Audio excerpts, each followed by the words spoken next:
In a world of fractured stories, timelines buried, and truths erased, one project dares to ask the question, what if everything you thought you knew about history was wrong? This is GTR, Genesis, Timeline and Roots. A 5,025-year simulated walkthrough tracing a melanated Adam back to 4000 BC. Over the last decade, new revelations confirm a black origin for humanity, from European vaults to tribal memory, Babylon to Britain. This is not just history, this is a challenge, a simulation, a movement. Meet the man behind GTR, Dr. Wilton MacDonald II, Caymanian, British, Jamaican, haplogroup E and stateless for 26 years. Now a global explorer, 119 countries and counting.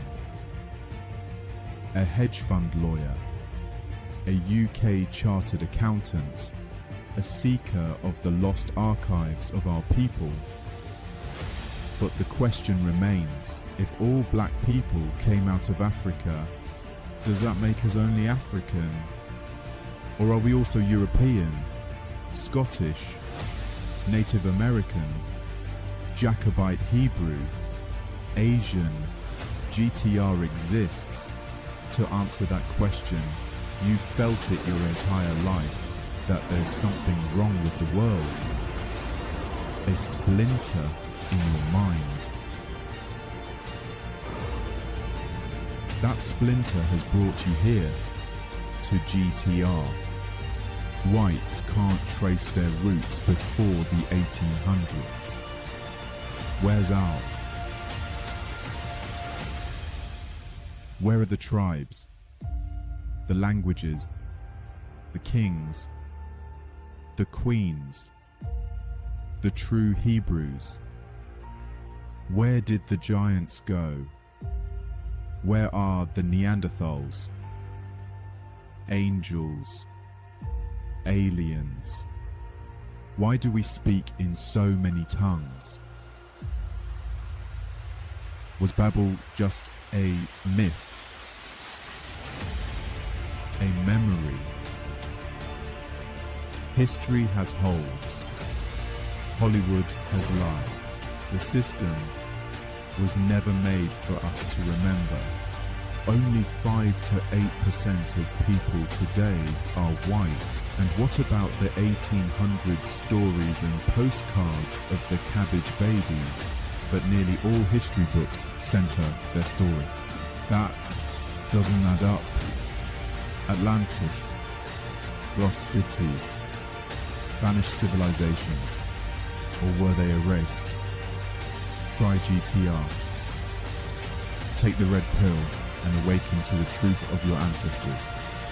Or take the blue pill and keep dreaming a fantasy.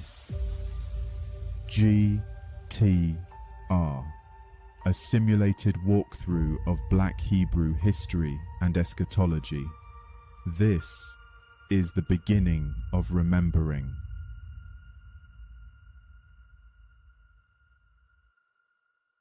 And hello again, K-Man. This is Dr. Wilton MacDonald presenting episode 10, looking at the Mandela Leadership Summit in Nairobi, February 5th and 6th.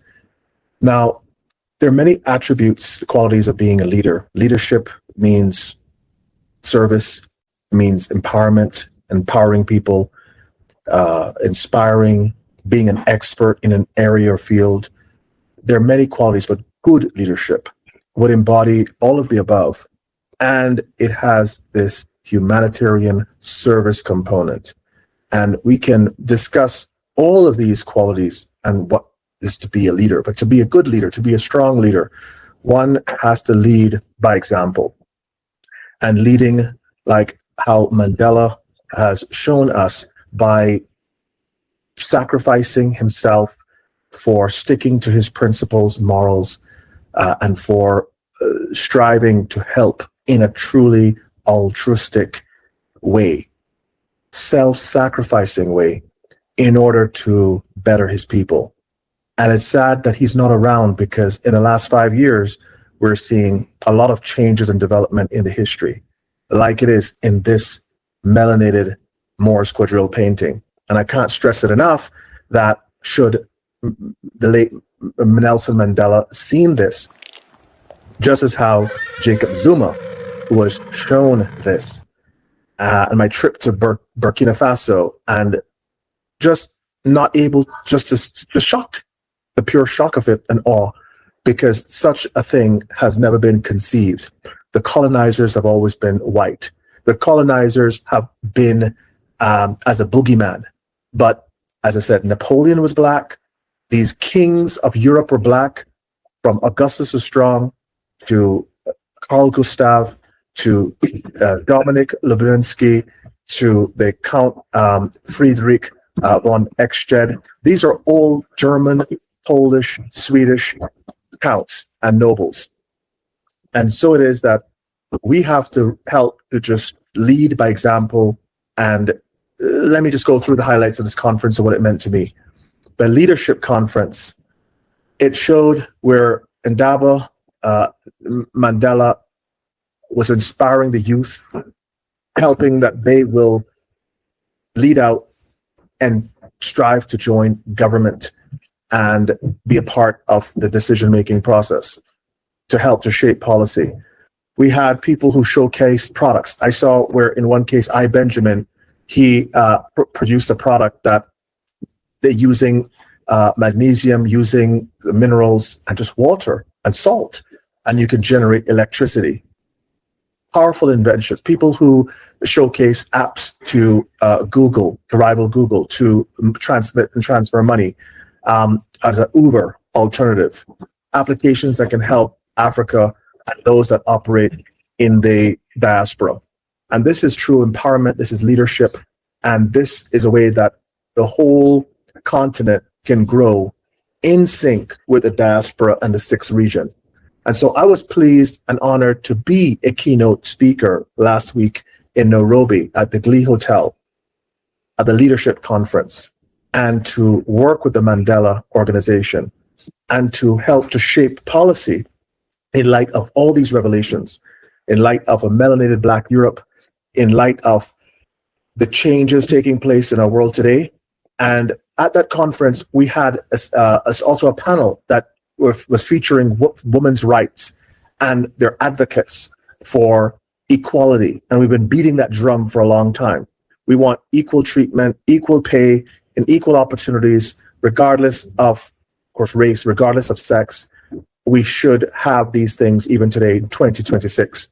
We had innovation economic fora that spoke to those innovations that I mentioned, talking about bridging the gap between the sixth region.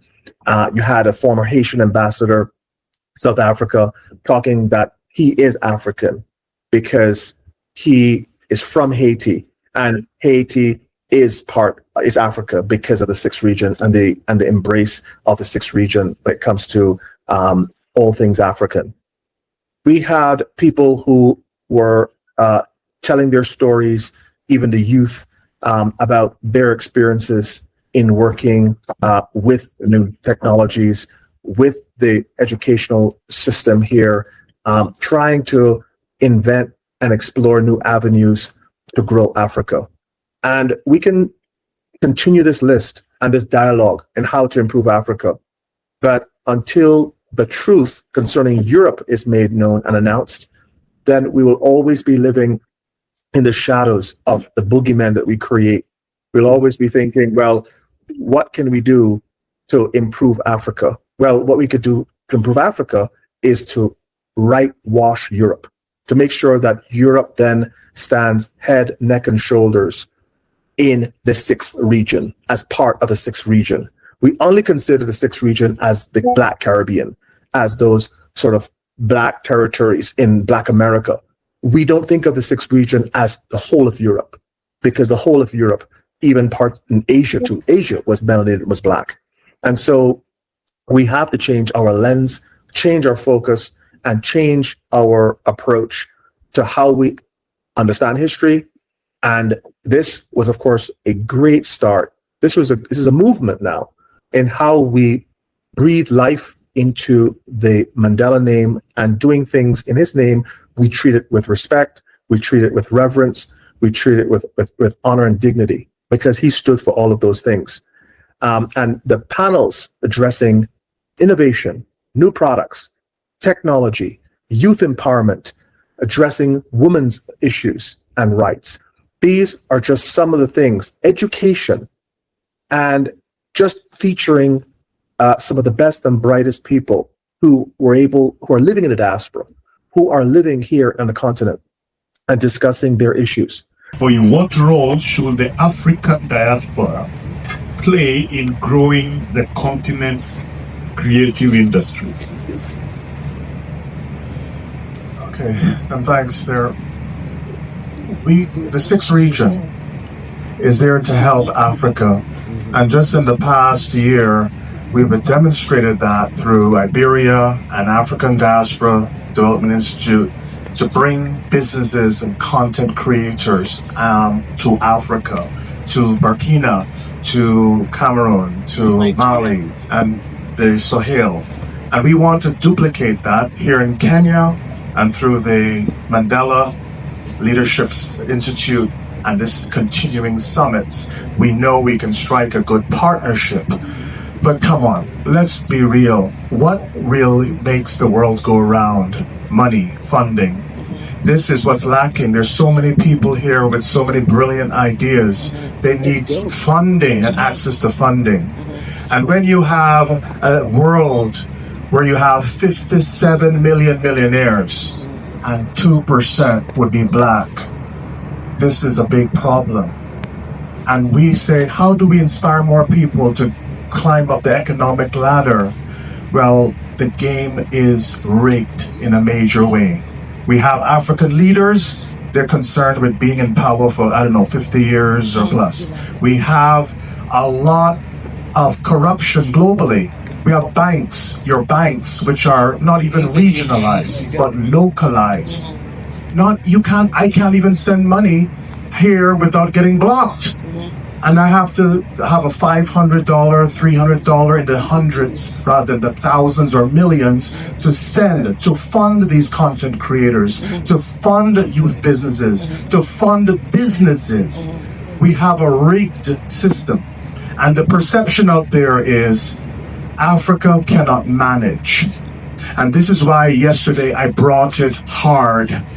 And until we realize and accept that our sons and daughters made Europe, we will always be in chains. And respect that and know that. I'm not being condescending, and I'm not being here just to preach.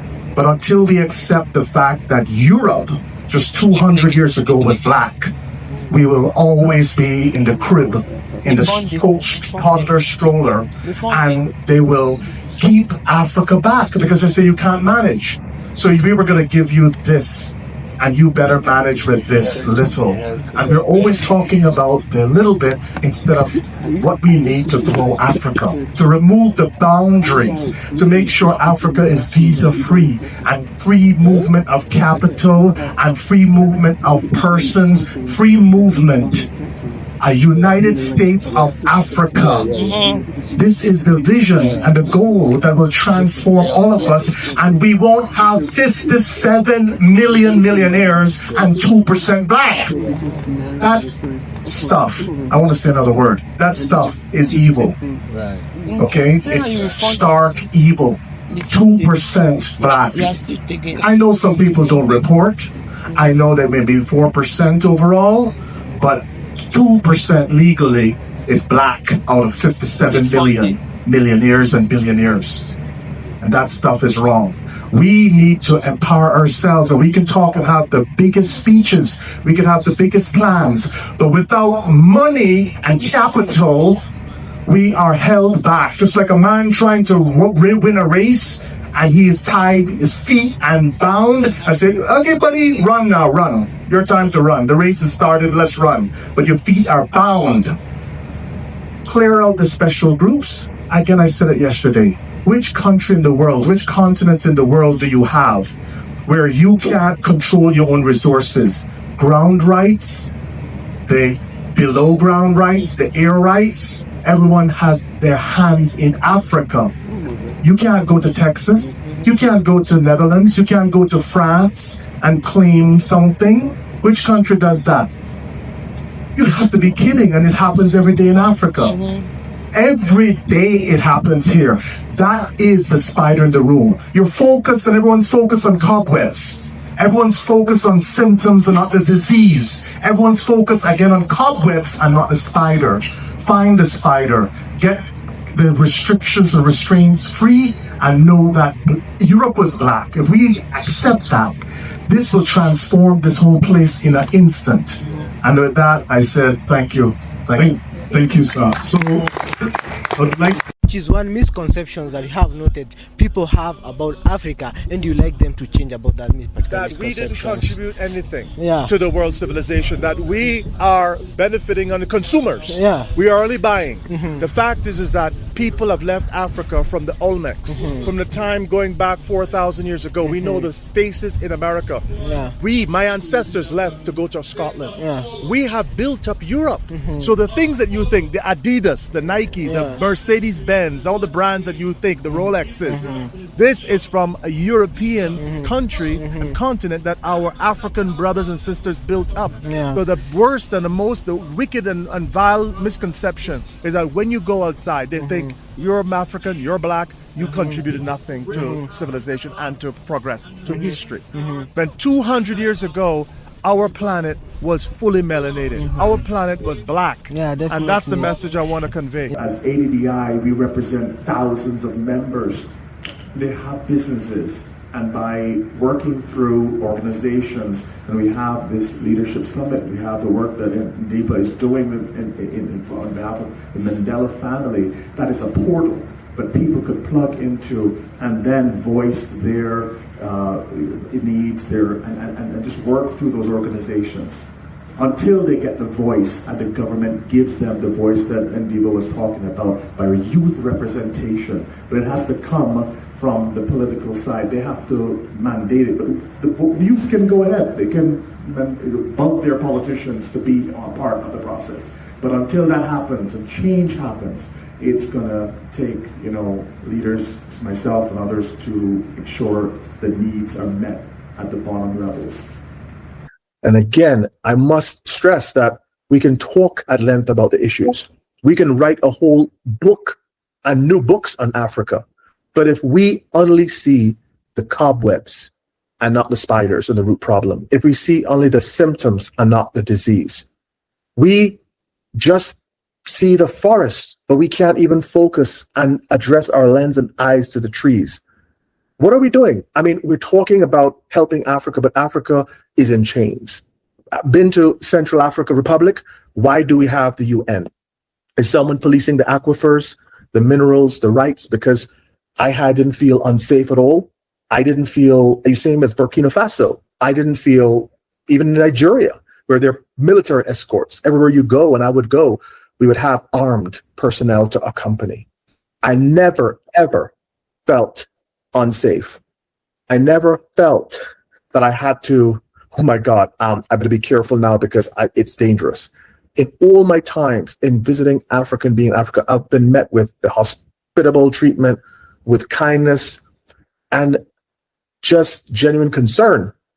And we have it that, even I Show Speed, who went across, it took a youth from Chicago to go across African continent and show people, hey, this is Africa. We have some advanced civilization. We have people here. We're not. He didn't feel in danger and feel that he had to be careful too and where his movements. Just one person who just went and throughout Africa to show the world publicly and all his millions of viewers. And so it is that we need to just help rewrite that script and that story concerning our view of Africa, of the diaspora, but it starts with the history. If we can't correct this history and get this history right, this painting was displayed at the Leadership Summit. And some people might have been a little cautious. Some people might have been, well, we don't know how to read this because it may be too harsh. But it is truth. It has been vetted. It has been verified. And it is part of that missing history that we must now take on as neo-Pan-Africanists. Cayman, this is your host, the Honorable Dr. Wilton McDonald II.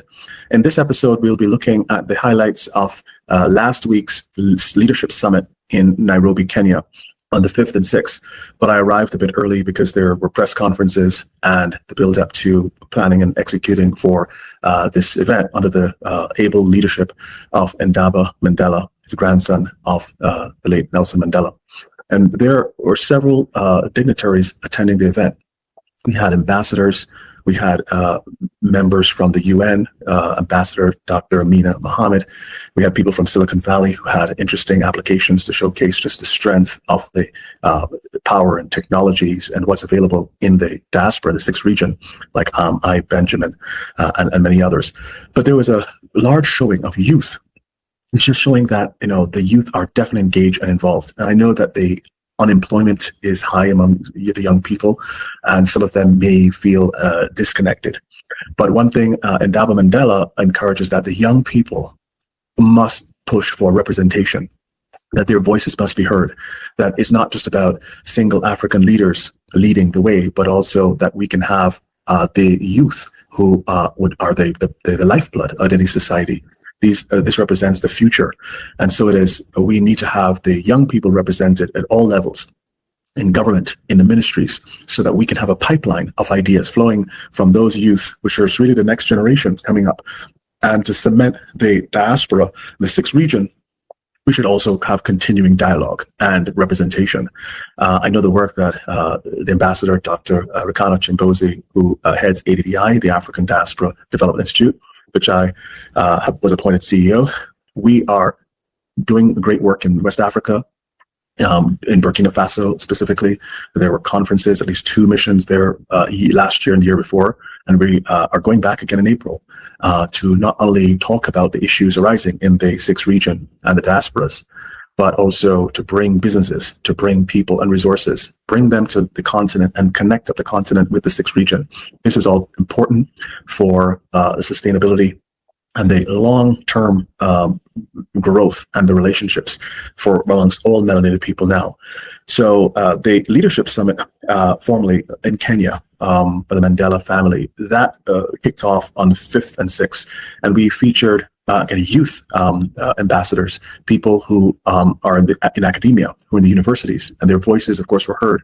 People from the various, I would say, industries, but a focus on technology, and what the technologies that can be brought to market, competing with the likes of Google, competing with even Uber, the app, competing with any money remittance business and apps. We know Africa particularly struggles. I have struggled a lot in remitting and sending funds back and forth from America, from Europe into Africa, just to pay for basic goods and services. That, again, was reflective of the underdeveloped banking system that exists here. And we can always point out the problems which Africa can face. I think that we can have people lined up with speeches and compelling arguments of what it will take to move Africa, a continent that's so rich with resources, but on the face of it, having traveled to Burkina Faso, having traveled to even Central African Republic and other parts, I mean, you see the poverty, you see the underdeveloped infrastructure and roads and the airports, and you sense that those in power, they call colonizers. I refer to it as melanated Euromoors of Europe who set the stage. And until we recognize that fact, again, this Moors Quadrille will forever be my background. I will not change it. I will not, because this painting is not allowed to be seen publicly. And this is really at the core. We can always identify cobwebs and problems, symptoms of a disease. We are good at pointing out, all the things that affect us and plague us as melanated people. But the reality is that we're living in a sort of matrix. We're living in a fairy tale where we keep demonizing and looking for the boogeymen, the colonizers, the people at the Berlin Conference. What did they do? How did they segregate and compartmentalize Africa? And to what end? for who's benefiting and has benefited since the Berlin Conference. The West has grown and Europe has grown. The US and the Americas, they've done very, very well. If you look at the wealth stats, most of the billionaires in the world and the millionaires, they would occupy Western Europe and the Americas with some sprinkling in Asia. But largely the concentration is in the West. And now the West is at a crossroads, an economic crossroads. I don't have to be the bearer of sad news. I don't have to be, a manager of a crystal ball. But the average business person will sense that something big is happening. And then the underlying fundamentals, the values that prop up the global markets, all roads really lead back to Africa. And if you think about it, all the derivatives contracts, as a lawyer, as a CPA, an accountant, and be able to read the average financial statements, to look into the guts of a company, and just to see how these things work in a micro or macro context, all of the value that's attributed to anything, any factory, any plant, for making anything, the raw materials, the bulk of the raw materials, the good seeds and seedlings, it all comes back to Africa. And those things are extracted. Africa is designed for extraction. You can see that. And the money is somehow not allowed to re-enter. When I re-enter, being a funds lawyer, I could tell you, the minute that you had mentioned to any client or counterparty or people in Wall Street or person on Wall Street, well, we're going to include Africa as a strategy, as a recipient of some of the monies raised from the average hedge fund. There's opposition. There's a problem. We need the money to be really circulated in the G7 in the West. And that money, which is based on nothing, that fiat money, is crumbling. The system is falling apart. It needs value. Someone even mentioned something like a vampire squid that needs blood and fresh blood, and hence the talk of let's recolonize Africa. Let's really go back and try to extract more value and push melanated people. And funny enough, as I visited Burkina and even the Central African Republic, you could see that the original people there are they're French. They're French. There would be no amount of missionaries that would be able to go and be able to influence languages. There would be a massive dump of French persons, melanated French persons on the continent, in the Caribbean, like in the case of Haiti, which was touted as the pearl of the Caribbean, that arrived in these places and influenced and mixed with the native tribal custom persons living in those lands, and there you have it. So there's not one in our sixth region. If I look at it, there's not one territory, not one country, there's not one village that is speaking an African language or dialect. We have to look at these things and examine them carefully. So question is, why did I even decide to participate in the Leadership Summit? Well, I was recommended to go by a diplomat in Nigeria, and that is now partly one of my homes, as I am genetically Nigerian, Igbo and Yoruba, that I attend. And given this painting of the Moors Quadrille in hiding, not allowed to even see the light of day, held by the Dresden Museum of Ethnology in Germany, it shows the 4 Black kings of Europe. So this diplomat, who's familiar with my work, my advocacy, said it's just time for the world to get a glimpse of this history, this hidden history that needs to really come out. And we have represented in this painting once more. We have Poland, we have Germany, we have Poland and Lithuania, embodying the king of Poland, Augustus the Strong. We have a prince of Sweden, who later became a king, Carl Gustav. And these are names written below each rider in the German language, proven and vetted. Painting that signifies melanated Europe, not thousands of years ago, literally just 250 years ago, if that, and not the 1700s, but the 700s. So there are 2 emerging truths from the discourse that this diplomat heard and from the message that was conveyed during the Leadership Summit, that we have an adjustment in time. And this is why this program is called Genesis Timeline Roots. We need an outline. We need a time-related linked outline, and one that goes back using Judeo-Christian links and sources. We know the Bible, even though it's redacted and only 66 books, falling short from the 100 books that a melanated King James gave the world in, I would say, 611, not 1611.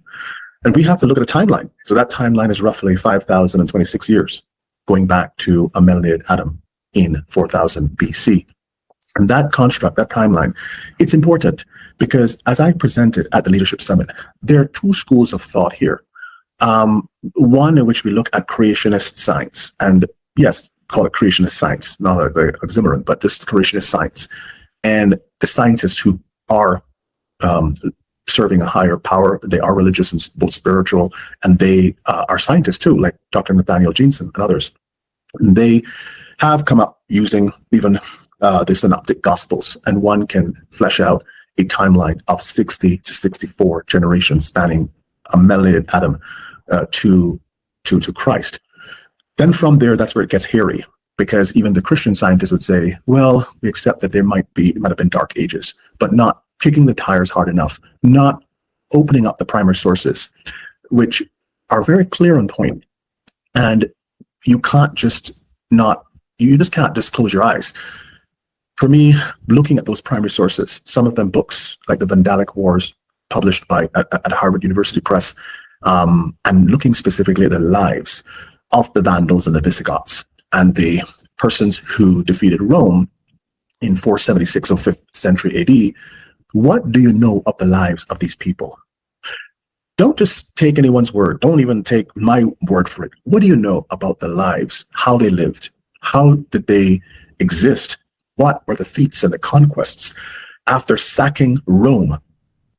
And if you think about it, it would make sense that after Rome was sacked and then they emerged like 20 years later as a papacy, well, no longer with an army, no longer with the military muscle and might, but think about it. These are some themes which I presented again at the summit, and to demonstrate leadership. There are many ways that you can demonstrate leadership: through expert knowledge, through the kind service, by taking that initiative, by empowering people. And there's so many ways, creating something new. At that summit, we discussed innovations, technologies that can be brought to the market by melanated people who can rival the large companies.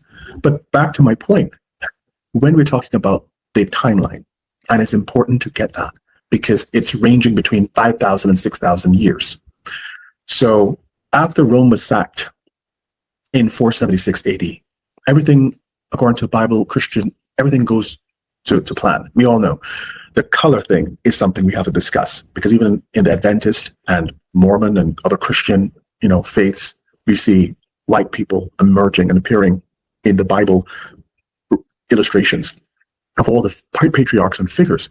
We see that these people appear white when it does not make sense just because of the numbers. When you look at it, 8 to 10% at most non-Hispanic whites. And I've seen some stats up to 15%. Now, the number clearly does not pass 20%. I can put all my credentials on the wall. I can stake it. Then that number doesn't pass 20%. So if you look at the average museum, library, even Christian and Adventist quarterly Protestant literature, Christian literature about the Bible figures, because there are illustrations there, how Moses looked like, how David looked like, how did Noah look like, and you'd see generally white persons. And if that's the case, and all of our history, from Christ to how the Romans are depicted, to those coming up towards the Middle Ages, which I think were never dark, they were never dark and never existed. If those persons were all white and Caucasian, what happened there? You cannot derive black and melanated from white skin. White is recessive. We all know this. The people know that is recessive, and it's weaker when it comes to a genetic mixing. You have a black person mixing with anyone, an Asian, a white, Hispanic, and Indian, and the offspring comes out with dominant black features. So history books would tell you that would be the predominant and the dominant color, which is incorrect. But back to the timeline. When Rome fell in 476, what happened and what really happened in the lives of the Vandals, the Visigoths, the Lombards, the Suevi, the Saxons, the Franks? What happened? How did they live? It's just quiet. There's hardly any information that's coming out as to how they lived their lives. And I would say to you that we have to question all of that. That to me is suspect. And what makes more sense is that the papacy, when they came to power around 20 or so years later, I just said, well, if they had to adjust for Columbus, he clearly would not have made it in 1492, but rather 492. And there would be some discrepancies with years. I mean, a compressed timeline, it opens up so many, cases of errors when you're looking at actual dates. You can never truly just deduct 1,000 years because of that compression and that compressed timeline. But say, for argument's sake, 492.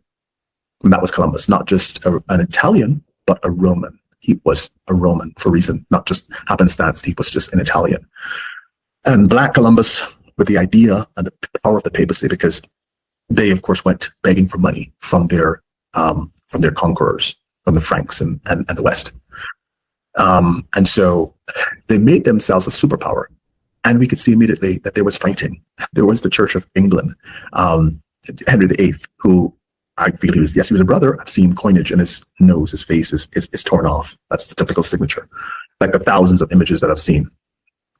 And then we have the Martin Luther, and we have the Reformation, the Protestant Reformation, the rebelling against the power of the church, because they were defeated. Rome was defeated, but they came back with such force that we have this knowledge. Again, you tell who whispered that there could be people living in a new world to exploit. Well, that was their trump card, lack of a better word. I'm not a fan of Trump. And the ace, that was their ace, the church's ace, in order to deliver up a new world, one filled with gold and treasures, that Western conquerors, the Franks, the Visigoths, the Saxons, can go and support the church regime to exploit. So I definitely can see this happening in quick succession from the 500s, which then became the 1500s. And I just say, apply your minds and what really happened. According to historians, the world just paused. We just hit the pause button and there's nothing really known. I mean, yes, there's Magna Carta 1215 and there is the glorious conquest in 1066. But as I said in a prior program, that the primary materials, especially one surrounding the 1066 Norman conquest, which echoes and channels the conquest of Rome into Britain, that first century. For me, that's really what it was about. That's what makes the most sense. Not Normans versus Brits, but Romans versus Brits. And why I said that, because the main museum with the tapestry, which is the world's greatest toilet paper, the Bayeux Tapestry, with the museum now closed for 2 years after I made some polite civil calls. And in the tapestry, you have all white people. And it's just not making sense. People are just disconnecting their brains from their bodies. They're not thinking. So that Bayeux Tapestry is correct. Then why don't we have more than the 10% barely whites, non-Hispanic whites today? Remember, the countries featured in time, all across time, were ruling nations, be it Greece, let's name them, Babylon, Persia, Greece, Rome, the 10 Germanic tribes, the Franks, the Vikings, which I'm not sure if that was something real or not. I mean, yes, there's piracy in global history, but this is a period in that compressed timeline. This is a piracy, or piracy is the subject, but I'm coming to, and I've done a feature on that just last week. But the Vikings, which would be 9th, 10th, 11th century, and stories of Ragnar Lothbrok and Ivar the Boneless. And we've seen the videos and the clips and just entertained, but they're portrayed as whites. So in all those conquering nations, even when Britain rose to prominence and France was dominant in the Middle Ages and the Crusades, wherever the soldiers went, there would be raping and pillaging and literally spreading seeds. So being depicted as that color, it just doesn't make any sense, because these were dominating civilizations. And if the color remained as such, like, we would have a planet that would look completely different today. We would have 90% whites. And I keep stressing and belaboring the point, because people need to understand this, to me, is leadership. This is, to me, is to present a viewpoint which needs to be heard. And for many, many, many years now, Africa has been kept back. And we have this viewpoint, this racist, whitewashed viewpoint of the world. The Genesis timeline is seeking to uncover real primary sources, to rediscover those hidden sources, like this painting, the Moors Quadrille, to cast light on things like the Bayeux Tapestry and other primary sources held up to be gospel for the world, and to support this, call it racist narrative, which defies logic, defies common sense. It doesn't support the demographic data. It doesn't just support the numbers. So when you look at the view of mankind at the Leadership Summit, what I really try to convey to people, using this as my background, the Moors Quadrille, is that we truly have two schools of thought. We have the Christian, the Judeo-Christian scientific view, and that's around 5,000 to 6,000 years, which I've presented and I've just highlighted. And that would start with a melanated atom going all the way from BC 4000. No discovery or hints of Neanderthal man. Adam was around, they said, 18 feet, made perfect in God's image, made melanin from the ground, the natural color of the earth, which is dark brown, black, not made from snow, and that color carried up to the time that people started to experiment, and the genetic experimentation when it came to that cloning that happened before the flood, before 2400 BC. And it emerged again in the 1800s with those meadow/cabbage babies. And I don't mean to be demeaning, but it's the label that's been assigned to what happened just 200 years ago, when our planet was homogeneous in color. It was melanated black, as depicted in the Moors Quadrille. And that changed our color, our demographics, everything that we know about the world, and the wealth stats, and those who have and those who don't have. Again, for the 57, 58 million millionaires, billionaires, only about 2% would be black, which is really sinister, really something that needs to be corrected. That huge imbalance just can't stand, because it's prefaced and based on an exploitation of melanated people across the world and African resources. So that is the viewpoint. The other one, which I strike down and decry in every discussion and debate, would be the evolution theory in the track. And there are holes, not just in not finding the missing links, not just in trying to parse the records when they say that, and it keeps changing, 500,000 years ago, 1 million years ago, 10,000 years ago, we derived from some mixed common human ancestor. We have problems with the fossil records. Why are not monkeys evolving today? There's so much to be said about the theory of evolution. But again, the numbers. Time of Christ, 150 million people. Today we have 8.2 billion. Why do we have so few persons on the planet if the evolution theory must stand? 150 million people. I just don't get it. People just never mated. They didn't want to copulate. They didn't want to have babies. It just doesn't make sense. Did they have an extinction level event every 20 years or 30 years? This doesn't make sense. And so the viewpoint of the evolutionary theories is that we all came from some common animal, but the melanated, they branched off to Africa, happy beating drums, being in Africa. And then the Meso-Indian, where whites derived from, that point was around 30, 40,000 years ago. According to Leakey, according to all the modern day scientists, that they agree that Meso-Indians 30, 40,000 years ago.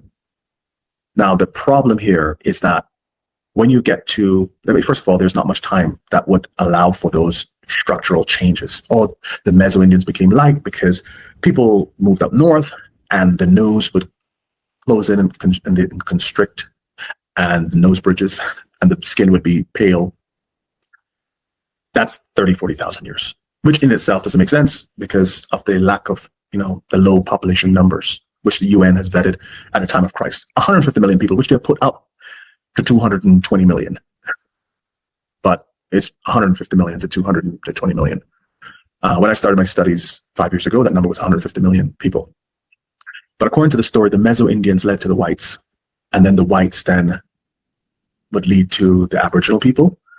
Again, if you follow the DNA, if you follow those groups that they tell you, blacks are, in terms of men, would be haplogroups A. Well, first you have to start with E, my haplogroup, the same haplogroup as the Mandelas, as even Hitler, really claim him, as Napoleon Bonaparte. Napoleon of France was an E. But there's E, A, B, C, D. And in women, it's L. And that's original man. So they didn't evolve much according to that train of thought. They just simply just continued in Africa, living a very basic life. And then we have the modern man coming from the Meso-Indians, which would be haplogroup O, haplogroups O and M. O in men and M in women. My mom is an Indian, she's an M. And then from that would derive what exactly? H. And then in the case of men, R. The big problem, and again, scientists can confirm, can try to vet. Happy to have any discussion with any real scientist. But the Aboriginal people, they have mixed features, dark skin, broad noses. I tested some of them when I visited Uluru and Ayers Rock. And they have type S. So the S haplogroup would come from R, so a dark skinned Aboriginal man who they claim is pretty ancient, would come from someone who's white. Yet we can't establish. And I tell people, you have a latte or cappuccino, try and extract the black coffee back from it. Just do it and prove me wrong. That's possible if you can take the black coffee and take it back out of the mixed coffee. So the Aboriginal man being dark skinned, straight hair, but Negroid features, his S would come out of the R's. And the R's are the prototypical white men who they claim to be the rulers and the leaders in the world. The Clan MacDonalds, who I looked at and tested, they don't match each other. The E's do match. When you include the name changes, the E's match up. The R's, they don't. And this is a growing problem. This just goes against the history as presented. And we have to, reconsider all the primary sources. So where do you go from here? And what can we really get out of this program in terms of leadership? We all can lead. As Ndaba Mandela said, we all can make a difference, make a stand. We can, if we can visualize it, we can see it, we can do it. You know, his famous thing of putting the arms out, the hands out, and asking the audience to claim it. You can be a part of this change. And I can't stress enough that it is not just belief. It's not just about being enslaved and tied down to the books that we've been taught and the books that have shaped our lives. We need to get new books. We need to get on with new information. Neo-Pan-Africanism, as I called it, would embrace all of these primary sources, these new sources, and reshape our thoughts, reshape our outlook on Africa. And by that reshaping process, we then would be able to really effect real change that would benefit all melanated people. God knows its time is due. We're 2% at the bottom, 2 to 4% of the wealth. And yet our numbers are staggering. There could easily be half of the planet would be in some shape or form melanated. And this is something we have to take a serious look at in order to decide where do we go from here as a people, as a civilization. And so leadership comes in many forms. Leadership and the summit, I will then present some of the pictures on the summit, some of the clips played, some of the thoughts presented. It's about taking a stand. It's about empowering others. It's about presenting a new, powerful idea that changes lives, that transforms people and thought, the way of thinking, and even a generation. It's taking on this responsibility of demonstrating excellence, having an expert view and sharing it. Dwells, it really starts with just humility and the ability to inspire, to empower, to serve. There's so many components of what really good leadership is about. Because yes, we just take it in one form and say, well, that is a leader. Well, he's using it for what end, to what purpose. But a good leader would demonstrate all the qualities that we could see that even the late Nelson Mandela, he embraced and what he embodies, and took a beating over it, took years, decades in jail to stand up for a position, an idea. And now even looking at South Africa and the stories that's now coming out about how those persons, those whites came to South Africa. This is truly a shakeup. This is globally transformative and has to reshape our minds, our viewpoint of the world, our history, the way we look at each other, and then the way that we will then move forward and I'm hoping move forward as a people armed with that truth. And they said the truth will set you free. Well, Africa needs to be freed in many ways. The resources are disconnected from banking, from global finance. Africa tends to pay more for most things with interest, and yet they can't tap and touch the treasures beneath the ground, beneath their feet. These things have to change, and the true leader in a neo-Pan-Africanist world will help to move this change forward, to move this new world forward, with the help of the sixth region, with the help of the diasporas. And truly, I think that would be a world worth living, a world that we could be proud of as global people, not just as melanated people, but as global people, to know that we now can embrace a higher form of truth that makes sense, that is more inclusive, it's fairer, and it's more godlike in every way. Again, thank you for listening, and I will come out shortly with episode 11. Right now, this concludes episode 10. As a recap of the summary of the summit that took place in Kenya, and of the discourses, the messages that I was putting forward as a neo-Pan-Africanist to the audience in Kenya. And I'm happy to know from all the feedback that, especially from the youth, it was really well received. And they were overjoyed just to hear and listen. As I said, the old MacDonald had a farm. That old MacDonald was a black man. And they were just blown away, just could not even believe, just frozen in the tracks. And in the French-speaking territory, you present that Napoleon himself was black. That changes people. It changes the way they look and view the world. What sort of higher level of truth, what sort of badge of leadership? And we listen to the same rhetoric and the same stuff that is spoken.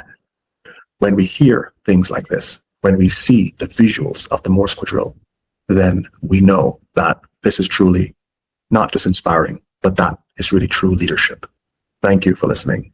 Good day, good night to all. This painting, the Moors Quadrille, has sat in European halls for centuries. 4 black European nobles riding in full royal command, captured in silence on a canvas. A scene hidden in plain sight, yet rarely spoken, rarely taught.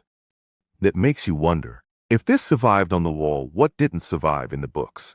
So tonight, we bring the painting to life and let the kings speak for themselves.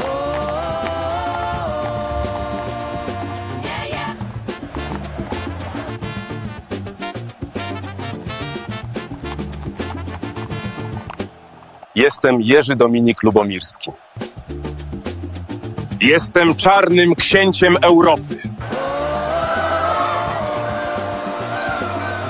I am Prince Jerzy Dominik Lubomirski, a black prince of Europe.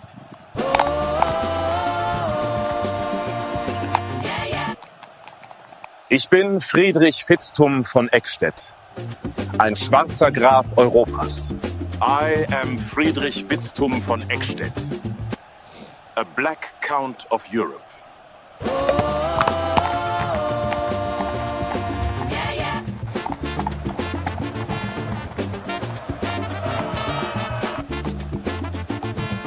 Jag är Carl Gustav, son till Sveriges kung. I am Carl Gustav, son of the King of Sweden. I am a black baron.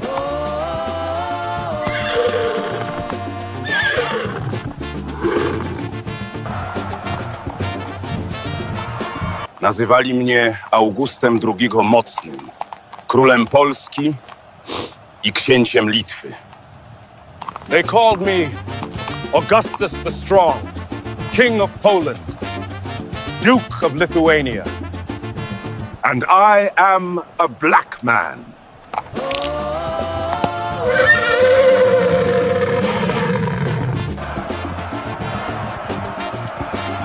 Welcome to the Moors Quadrille!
They took the gold and hide the hand. Tell we lies and steal the land. Wave their flags while we forget who we are, we not there yet. This time it's for Africa, Africa. This one ain't for everyone, Africa. This time it's for Africa, Africa. Rise up for the Capitan, Africa.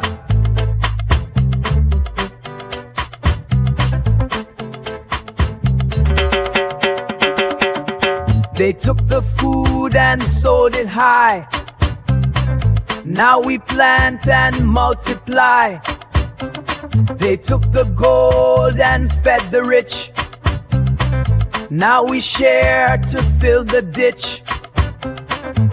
This time it's for Africa, Africa. This one ain't for everyone, Africa. This time it's for Africa, Africa. This one is for Capitan, Africa.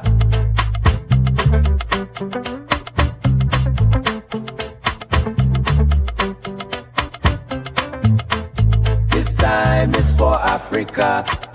Yeah, yeah. This time is for Africa, Africa. This time is for Africa. Yeah, yeah.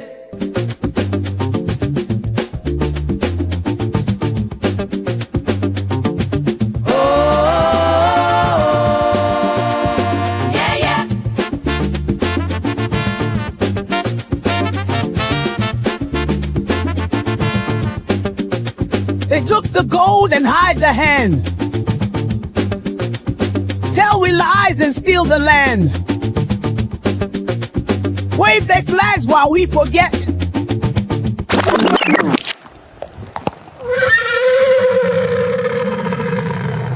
GTR Publishing. A Data Dreads production.